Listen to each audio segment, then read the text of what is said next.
Eesti, väike riik Põhja-Euroopas, on tuntud oma imeilusate maastike, rikkaliku ajaloo ja unikaalsete traditsioonide poolest. Tallinna vanalinn, UNESCO maailmapärandi nimistusse kuuluv keskaegne pärl, võlub külastajaid oma iidse arhitektuuri ja atmosfääriga. Eesti metsad, mis katavad rohkem kui poole riigi territooriumist, pakuvad pelgupaika paljudele loomaliikidele ja on eestlaste jaoks kultuurilise tähtsusega. Laulupidu, suurejooneline laulmise traditsioon, toob iga 5 aasta tagant kokku tuhanded lauljad, kes esitavad rahvuslikke laule üheskoos. Kaasaegne Eesti on tuntud kui digitaalne ühiskond, kus enamus avalikke teenuseid on kättesaadavad interneti kaudu tänu innovaatilisele e-riigi süsteemile.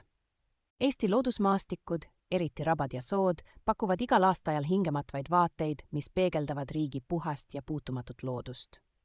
Eesti pikk rannikujoon Läänemere ääres koos saarte ja laidudega moodustab olulise osa selle väikese, kuid mitmekesise riigi identiteedist.